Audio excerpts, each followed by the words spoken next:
Well, to add insult to injury, yesterday the International Criminal Court issued arrest warrants, not just for the leader of Hamas, but for the leader of the only elected country in that region of the world. Yep, the Israeli Prime Minister Benjamin Netanyahu.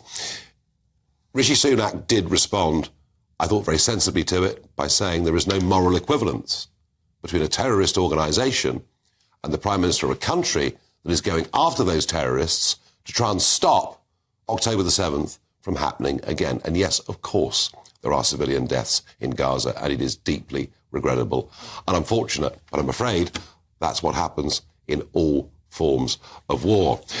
But the reaction from David Lammy, the shadow foreign secretary, to the ICC arrest warrant needs listening to. Labour's position is that the decision by the International Criminal Court Chief Prosecutor to apply for arrest warrants is an independent matter for the court and the prosecutor. And Labour believes that the UK and all parties to the Rome Statute have a legal obligation to comply with orders and warrants issued by the court. Democracies who believe in the rule of law must submit themselves to it. Well, David Lammy saying that, I'm not surprised. After all, the Labour Party do not want to lose any more votes to George Galloway or the Green Party or whoever else it may be. And we saw some of that in the local elections. I'm joined in the studio by Natasha Hausdorff, barrister at 6 Pump Court Chambers and Director of UK Lawyers for Israel. What an extraordinary catalogue of events in the course of the last 48 hours. Indeed, and I think the real tragedy here, and one of the key casualties, is the rule of law that we just heard being referred to. What we've seen is a campaign of lawfare across various international legal organisations, not just the International Criminal Court, but we've seen a great deal of this sort of activity at the International Court of Justice, the UN's highest court, and at other UN bodies and institutions. The UN Human Rights Council is a case in point, and of course you've referred to the Security Council. Yep. But in the context of this application we have seen by Prosecutor Khan for arrest warrants, if they are in fact issued, I anticipate that the international backlash will be severe, in particular from the United States, on the back of the comments we've seen coming from the administration thus far. Yes, I mean, the Biden administration have been somewhat equivocal over the events in Gaza, but I think on this, I think you're right. I think on this, and Biden has already said some fairly, at least I think, sensible things. But do you not get the feeling internationally that Israel is now becoming pretty much a pariah state, running out of friends quickly? Well, that is the intention behind the parties, I think, fueling these lawfare initiatives. And I should be clear that I think lawfare needs to be called out as an abuse of international law in particular in these contexts. I think it threatens international legal order. And if David Lammy and others, especially here in the UK, as a state party to the Rome Statute, as a member of the International Criminal Court, really care about the impact these developments will have on law-abiding states, we need to be clear about calling lawfare out. In the context of these recent developments, while the intention is to create Israel as a pariah state, I think right-thinking individuals around the world look at the facts, look at the realities of the law, and hopefully see through these politicised initiatives. Maybe the voting for the Eurovision Song Contest rather proved that point in this country, where the British public put Israel top. So, I mean, there is something there, clearly, in what you say.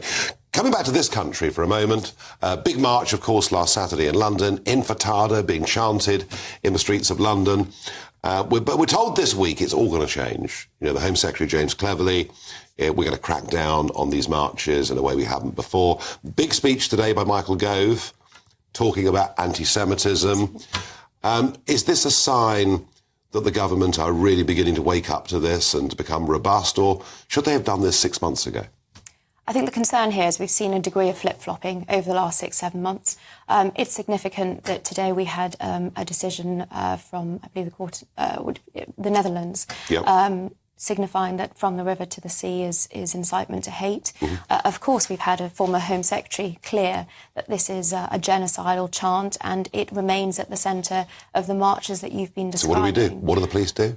Well, they should be using the powers that they already have in order to better police the law breaking that we are witnessing, which has been continuing on an almost weekly basis along the last 7 months. I mean, it's undeniable that that level of incitement has been contributing not just to the international discourse, but also to the way that the media has been covering this. And it's almost a vicious cycle. One's fueling the other. And the way that Jewish people are being treated now at universities. I had an example of a friend whose daughter's having a really difficult time in year 1 at university.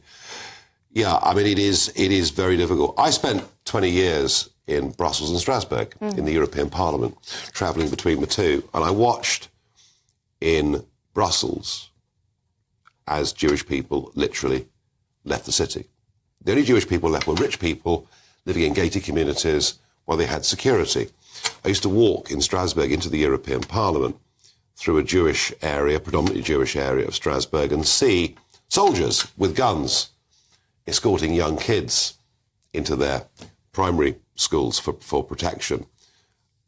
Are we in danger, in London in particular, of seeing an exodus of Jewish people saying this is just not a place that we want to live anymore? I think the question is, where would they go other than Israel? Because we're seeing this replicated all over the world. I've just today come back from Australia, and the time that I spent in Sydney and Melbourne in particular left me with the same unfortunate impressions, and communities all over the world are facing the same challenges, and there are very few governments, they are few and far between, that have been willing to address this robustly, willing to protect the vulnerable in this equation, and ensure that the balance between freedom of speech, which is sacrosanct, and against incitement to violence, racial hatred, and increasingly we're seeing that crossover from speech to violent acts as a result of, I think, the failure to be robust in those respects. Yeah, and that's my feeling, that all these statements from big cabinet ministers this week should have happened 6 months ago. Natasha Hausdorff, thank you very much indeed for joining me on the programme here on GB News.